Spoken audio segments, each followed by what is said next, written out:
자, 앞서 들으신 대로 오늘 기소된 차은택, 송성각 두 사람의 공소장에 박근혜 대통령의 공모 관계가 또 한 번 적시돼 파장이 예상되고 있습니다. 네, 이상일 전 새누리당 의원, 차재원 부산 가톨릭대 교수와 관련 내용 살펴보겠습니다. 어서 오십시오. 어서 오십시오. 안녕하세요. 예. 자, 어제 이제 5차 촛불 집회를 마쳤고요. 예. 전국은 더욱더 경랑 속으로 빨려 들어가는 모습인 것 같습니다.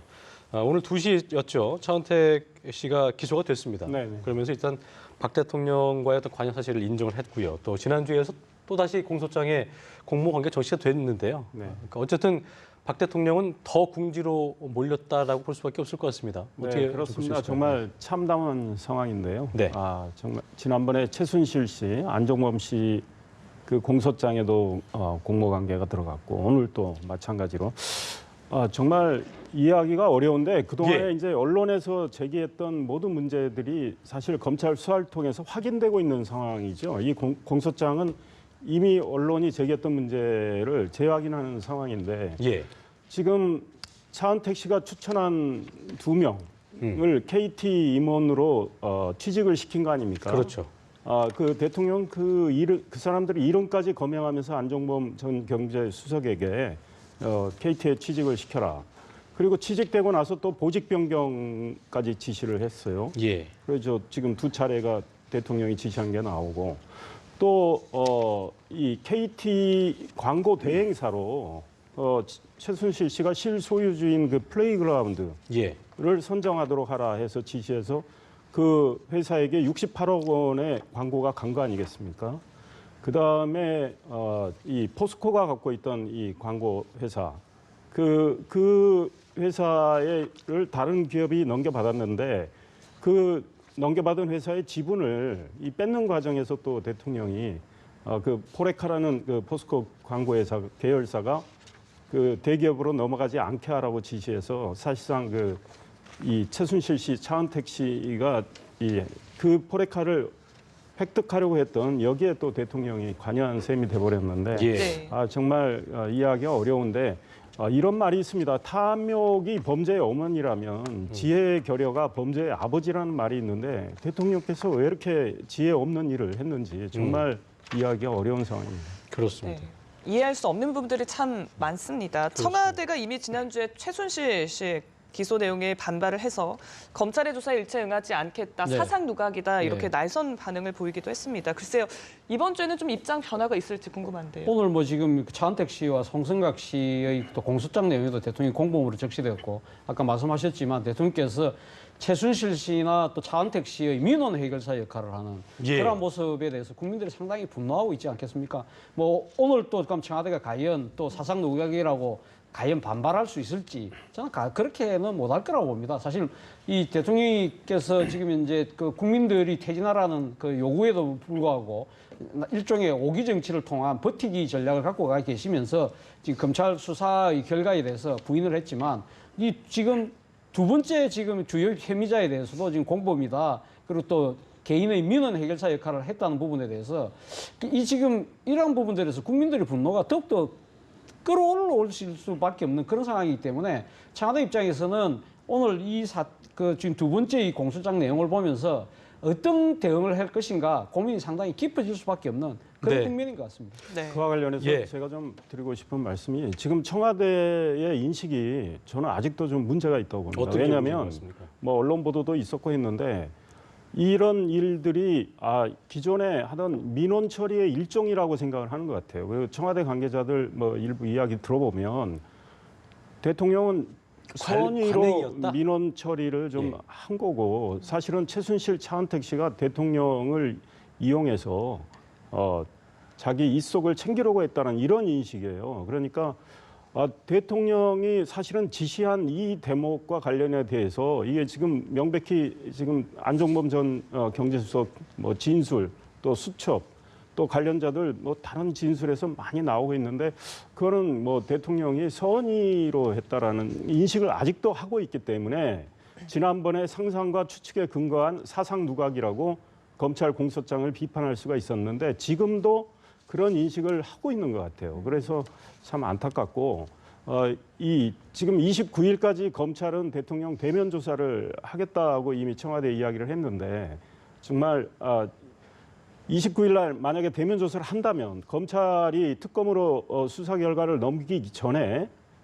아마 대통령에 대해서 뭐 제3자 뇌물 이런 걸 아마 적시할 수가 있을지도 모릅니다. 그렇게 되면 국회에서 탄핵을 하는 과정에서 대통령께서 더 궁지에 몰리게 되는데 그런 걸 우려해서 아마 검찰 수사를 안 받을 가능성이 크다고 보지만 그럼에도 불구하고 대통령이 11월 4일 날 담화에서 정말 검찰 조사 받겠다, 특검 수사도 받겠다고 하신 만큼 29일까지는 검찰 조사를 받으시고 본인이 정말 어떤 일을 했고 또 어떤 생각을 해서 그런 일을 했는지를 밝히는 게 저는 정정당당한 태도가 아닌가 싶습니다. 네. 차 교수님, 일단 예. 위 의원님의 말에 따르면 이제 심각하고 중대한 범죄 행위인지 아직 인식하지 못하고 있는 것 같다. 네. 그런 점이라면, 그런 것이라면 오늘 3차 담화, 그러니까 오늘 어떤 이런 차은택 기소라든지 어제 5차에서 이제 횃불까지 등장을 했거든요. 예. 그럼 성남 민심을 바라보면서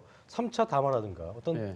전향적인 스탠스를 보일 것이냐 이런 부분에 대해서는 기대감이 좀 낮아질 수도 있다고 볼 수 있겠네요. 어떻게 그렇죠. 좀 저는 뭐 지금 봤을 때 3차 담화를 고려할 수 있을 수 있죠. 충분히 고려할 수 있는데 문제는 그 내용이 뭐냐는 겁니다. 지금 이제 국민들이 바라는 건 어제도 이야기했지만 많은 국민이 한 목소리로 이야기 대통령이 퇴진입니다. 지금 물론 국회에서 지금 탄핵 지금 절차를 밟겠다는 거지만 탄핵이라는 부분이 상당한 시간이 걸리지 않습니까? 그동안의 국정 혼란이나 공백이 또 커질 수밖에 없고 그런 부분들에 대해서 지금 국민들은 대통령께서 자진 하야를 해라. 자진 하야가 전국의 혼란을 더 크게 가져온다고 한다면 정치권에서 나름대로 해법을 제시했던 질서 있는 퇴진이라도 언제까지 내가 하야를 하겠다든지 그런 부분들에 대해서 말씀을 자신의 거취를 이 지금 이제 버티기를 하지 않고 국민의 뜻을 오롯이 담아서 여러분들의 국민의 뜻대로 제가 하겠습니다는 이야기가 담기지 않는 3차 사과라는 거는 저는 오히려 국민의 분노에 더 기름을 끼얹는 방법일 수밖에 담빌 없다. 가능성 어떻게 보십니까? 예?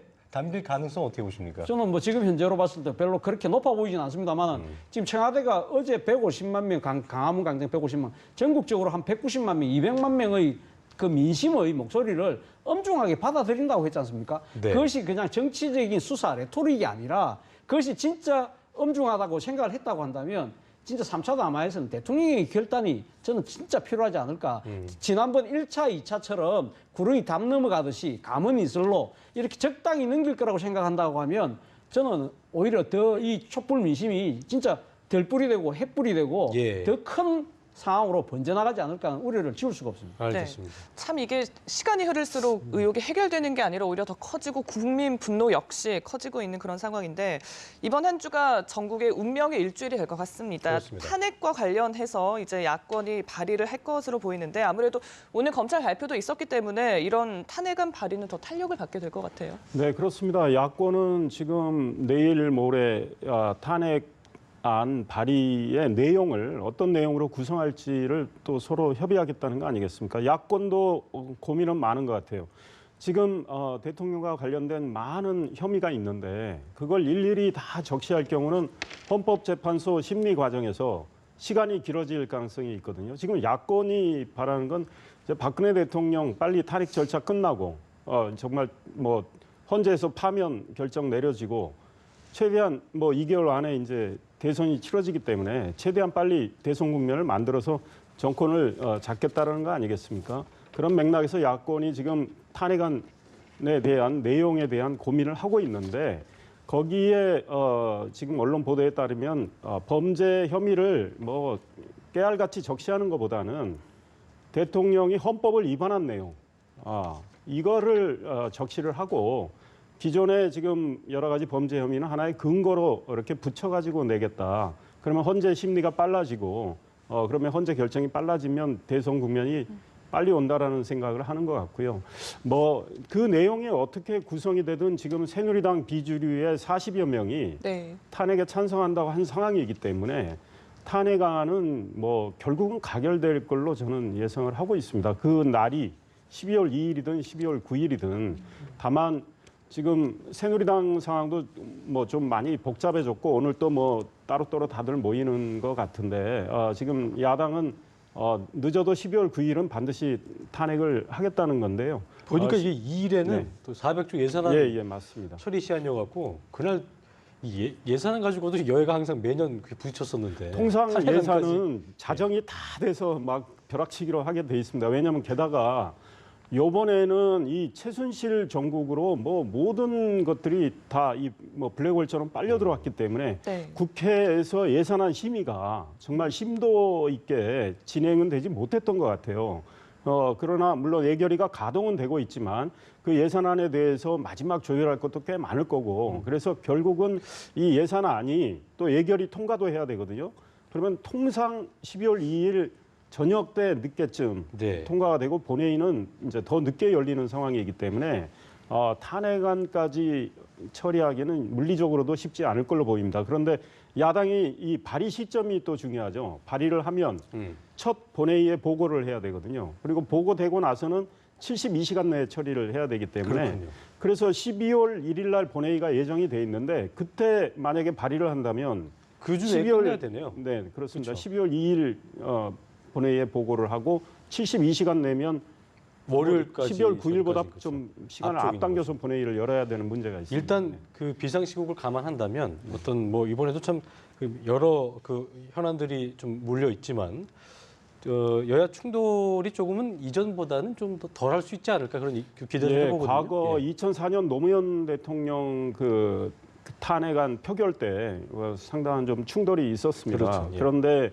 이번에는 어떨지는 모르겠습니다. 그리고 또 뭐 소위 말하는 강성 친박이 있고 또 진박 뭐 이렇게 하는 분류되는 분들이 정말 물리적으로 막을 수도 있고요. 또 아니면 뭐 퇴장할 수도 있고 뭐 여러 가지 뭐 시나리오를 예상할 수 있는데 그에 대해서는 아직 결정되는 건 없는 것 같고 지금 소위 말해서 진박 의원들은 중립 성향의 의원들을 또 설득하는 노력을 하고 있고 또 비주류 의원들은 반대로 또 찬성적으로 설득하는 노력이 진행되고 있는 것 같고 야당은 야당대로 지금 새누리당 의원들 뭐 열심히 공략하고 있는 이런 상황인 것 같아요. 네, 알겠습니다. 자, 그런가 하면 이제 3시부터 이른바 원로급 인사들도 전국 해법 모색에 나섰습니다. 그렇습니다. 지금과 같은 상황에서 과연 좀 해법을 제시할 수 있을지 궁금한데요. 어떤 내용들이 좀 논의될 거라고 보십니까? 뭐 결국 두 가지 아니겠습니까? 대통령의 자진 사퇴 아니면 지금 이제 탄핵 절차를 좀 더 빨리 해서 지금 국정 공백을 최소화하자는 아마 그런 쪽으로 모아질 것 같은데요. 그래서 지금 오늘 지금 이 전직 국회의장 총리급 인사들이 뭐 과거 여당에 몸담으신 분들뿐만 아니라 야당에 몸담으신 분들까지 이 정파를 초월해서 이렇게 진짜 나라를 걱정하는 이 우리 국가의 어른들이 지금 한 목소리로 지금 내겠다는 거 아닙니까? 그래서 지금 아마 가장 앞서도 제가 말씀드렸지만 이분들이 지금 가장 걱정하는 것은 결국은 대한민국의 미래, 대한민국의 지금 이제 국정이 지금 이제 붕괴되고 무너지고 있는 상황에 대한 우려거든요. 이걸 어떻게 조속히 제자리를 돌려놓을 것인가는 해법이라고 한다면 아마 정치적으로는 박근혜 대통령의 질서 있는 퇴진을 아마 이야기를 할 것이고 그것이 박근혜 대통령이 안 받아들여진다는 것이 지금 사실 이 그 전체적인 관측 아닙니까? 그렇다고 한다면 여야 정치권의 정략적인 생각을 떠나서 탄핵이라는 부분에 대해서 단일 대우를 형성을 해서 빨리 탄핵 부분을 이제 법적 절차를 마무리하는 쪽으로 가자. 그리고 또 한 걸음 더 나아간다고 한다면 그것이 과연 여야가 지금 이제 이 원로들이 이 정파를 떠나서 그까지는 합의가 가능할지 모르겠지만 지금 이제 5년 단임 대통령제가 갖고 있는 이 폐해를 뛰어넘는 제도적 보완, 즉 쉽게 말해서 개헌이라는 부분까지 목소리를 낼 수 있을지는 지켜봐야 될 것 같습니다. 뭐 개헌에 대해서는 이야기가 충분히 나올 수 있다고 생각합니다.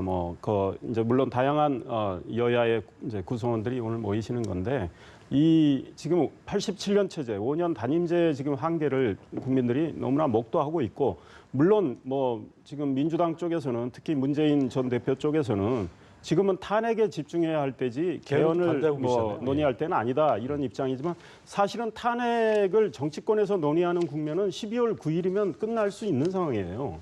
그 이후에는 이제 헌법재판소로 가는 거고 그러면 나머지 정치권 국회에서 할 수 있는 일은 대한민국의 미래를 위해서 과연 어떤 헌법 체계를 가져가는가, 어떤 권력 구조로 이 대한민국의 국정을 운영해야 할 건가에 대한 논의는 반드시 나오게 돼 있거든요. 그런데 이제 정치권을 떠나셨지만 다 국회의장 지내시고 총리를 지내신 분들이 나라를 걱정하기 위해서 오늘 모인 자리인 만큼 대한민국의 미래를 위한 권력 구조에 대한 논의를 안 하실 수는 없다고 봅니다. 오늘 그리고 굉장히 좀 좋은 해법이 도출됐으면 바람이 있고 네네. 이거를 박 대통령이 그 다음 주에 뭐 3차 대국민 담화에 앞서서 이분들과의 어떤 대화를 좀 한다든지 그런 모임을 갖는 것도 좀 좋은 방법 좀 예, 아니겠습니까? 뭐 대통령께서는 뭐 그분들 얼마든지 만나실 수가 있는데 아까 우리 이제 차 교수님 말씀하셨지만 정말 지금 상황에서 퇴진 빼고 또 질서 있는 퇴진 빼고 어떤 이야기를 해도 국민들이 수용하지 않는 상황이기 때문에 청와대도 고민은 클 것 같고요.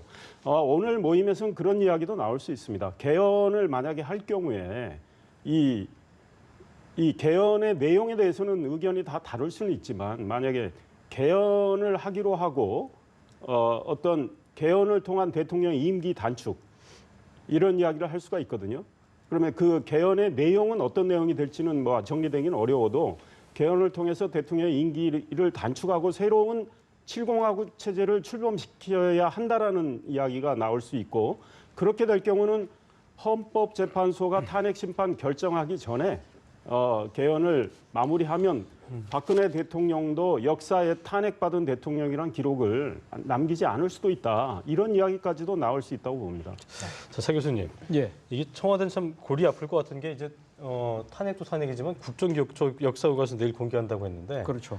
지금 분위기에서 이 공개한다고 해서 인정되겠습니까? 이 부분도 참 골치 아플 것 같기도 하고 또 사실 교육부랑도 예. 대립관 세우기 때문에 그렇죠. 예. 지난주 그 국회 교문위원회에서 이준석 부총리 겸 네. 교육부 장관이 이야기를 하지 않았습니까? 지금 국정교과서 역사 교과서 부분에 대해서 다 내년부터 바로 전 학교에 적용하는 부분은 일단 유보를 하고 시범적으로 몇 개를 지금 현재 선정을 해서 먼저 결과를 보고 난 뒤에 하겠다. 그 이야기를 했거든요. 그런데 이 이야기는 사실은 지난해 이맘때 박근혜 대통령이 강력하게 추진했던 그런 역사교과서의 국정화 문제 그 방침하고는 약간 조금 궤를 달리하는 이야기거든요. 예. 사실 뭐 당시 대통령이 그랬지 않습니까? 이 제대로 된 역사를 배우지 못하면 혼이 비정상이 된다. 그렇게 하면서 강력하게 드라이브를 걸었던 부분이고 이것은 어떻게 보면 보수층들의 국정 아젠다로 사실 기결됐던 그런 측면도 분명히 있거든요.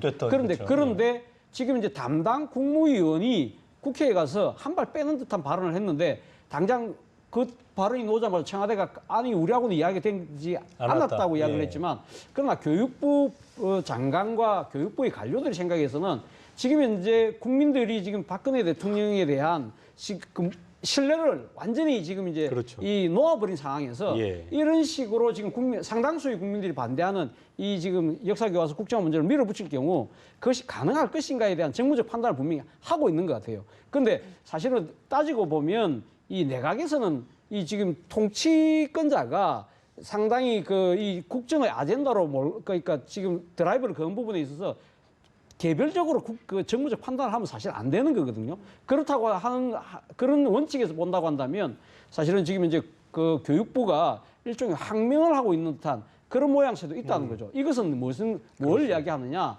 대통령이 지금 이제 도덕적 권위, 정치적 정당성, 그하고 법적 이 지위마저 흔들리는 상황에서 내각도 이 사실 여러 가지 국민들의 다수 의견과 배치되는 그런 아젠다를 추진해가기가 쉽지 않다는 생각에서 몸을 사린다는 거죠. 이러한 부분들이 과연 어떻게 처리될 것이냐에 따라서 박근혜 대통령이 아무리 버티기를 한다 하더라도 이 본인 이 관할하에 있는 내각부터가 허물어지는 그런 상황이 될 수 있다는 측면에서 상당히 기초가 대목되는 그 부분이라고 할 수 있겠습니다. 네.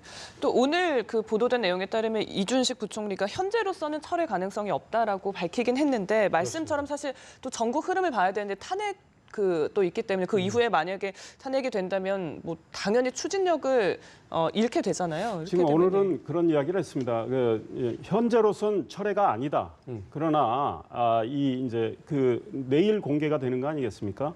그 교과서를 공개하고 여론을 듣고 방향을 정하겠다. 다른 가능성도 열어놓고 있다라는 취지의 이야기를 했기 때문에 예. 사실상 역사교과서의 국정화는 철회를 한 셈이라고 저는 해석을 합니다. 왜냐하면 그리고 우리 차 교수님 말씀하셨지만 지금 박근혜 대통령이 가장 많이 썼던 무신분립, 신뢰를 잃으면 설 수가 없다. 지금 그 상태로 왔습니다.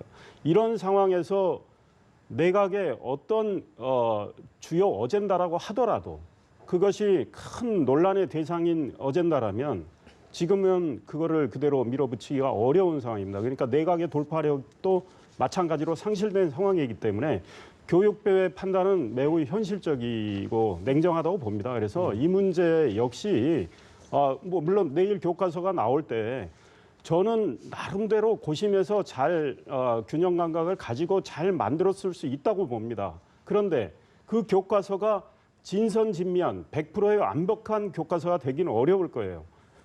작은 흠이라도 있으면 그거가 또 시비가 되고 큰 논란이 벌어질 수 있기 때문에 그런 게 벌어진다면 지금 상황에서 교육부가 이 역사교과서의 국정화를 밀어붙이기는 정말 어렵고 그 교육부총리 이야기대로 뭐 현장의 이야기 또 국민의 여론을 듣고 그 학교에서 현장에서 국정교과서와 검정교과서를 혼용하는 방안을 열어놓을 것처럼 이야기했는데 그 현장에서 학교에서 선택하도록 하는 것도 하나의 방법이라고 볼 수 있죠. 이게 컨트롤 타워가 붕괴된 상황에서 또 아이들이 미래가 걸리는 부분인데 이것도 어떻게 좀 처리가 될 수 있을지 제가 관심 있고 지켜봐야 될 것 같고요. 자, 그리고 저기 새누리당 얘기를 좀 해볼게요. 그 오늘 보니까 비주류 모임도 있었고요. 네. 오늘 오전 11시에는 남경필 지사하고 김용태 의원 원외 인사를 위주로 이제 탈당파들도 회동을 같이 했는데 이게 김무성 전 대표, 유승민 의원 또 탈당한 탈당파들 네. 원외와 원내에서 같이 압박을 하자는 의미인 거예요? 어떤 의미인 거예요, 그게? 그런 거죠. 지금 어떤 상황이, 면에서 탄핵 찬성 숫자를 늘리기 위해서 압박하는 모양새고 지금 새누리당은 이제 한 지붕 두 가족 정도의 이 문제에서 지금은 한 지붕 세 네 가족, 가족, 네 다섯 가족? 가족의 아니, 이 모습 그러면서 또 서로 싸우고 삿대질하는 이런 좀 꼴불견이 노출되고 있어서 참 개인적으로 정말 안타깝고 또 국민들께는 송구스러운데 지금 탄핵과 관련해서는 서로 최대한 찬성하는 쪽은 숫자를 늘리려고 할 거고 또 반대하는 쪽은 마찬가지죠. 왜냐하면 지금 탄핵에 찬성하는 분들은 사실상 소위 말하는 진박과 결별을 각오하고 지금 추진하고 있기 때문에 탄핵안 추진 과정에서 또 탈당하는 분들이 또 나올 수도 있어요. 예. 그런데 이분들은 어찌됐든 이번 탄핵 절차를 통해서 보수의 재건을 노리고 있는 거죠. 지금 박근혜 대통령께서 지금 보여주신 이런 문제들, 그거는 김무성 전 대표가 박근혜 대통령이 당과 국민을 배신했다고 표현을 했지 않습니까? 그래서 우리는 탄핵을 추진하는 게 국민에 대한 책임을 지는 거다. 일리 있는 말씀이에요. 이거를 통해서 보여주면서 결국은 보수의 도덕적 재무장과 보수의 결집을 깨하는 거죠. 그걸 통해서 다시 한번 조만간 개헌은 현실적으로 이루어지기가 어려울 테니까 내년 상반기 중에 이루어질 대선 국면에 대비하자는 거 아니겠습니까? 그래서 어떤 면에서는 이게 정계 재편의 하나의 이 고리가 되는 거죠. 이번 네. 탄핵이. 그렇기 때문에 매우 적극적인 거고 지금 주류인 진박 쪽에서는 박근혜 대통령의 탄핵을 국회에서 이 관문에서 막겠다라는 생각이죠. 이 관문을 막지 못하면 헌법재판소에 관문이 하나 더 있지만 헌재 가서도 쉽지 않다라고 판단하는 거죠. 헌재에 비록 보수 성향의 재판관이 많다고 하더라도. 그래서 어떻게 보면은 집권 여당이 3당으로 전락한 상황이 굉장히 좀 암담한 상황인데 네. 진박은 지금 상황에서도 이렇게 돌아설 어떤 그 가능성이라든가 이런 게 없나 봐요.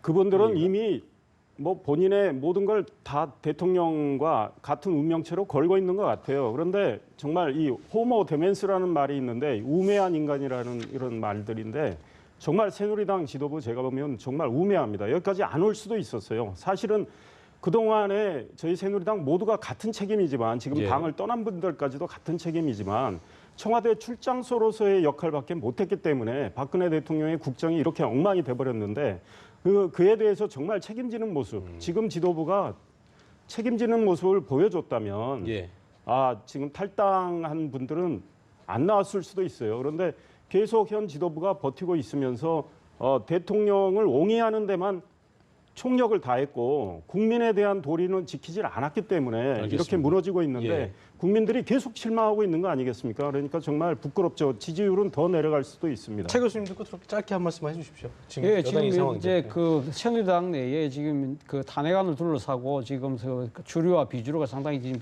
부딪히고 있는데요. 지금 아마 친박의 입장에서는 지금 그 자신의 정치적 공동 운명체인 박근혜 대통령을 보호하려는 생각이 더 앞서 있는 것 같고요.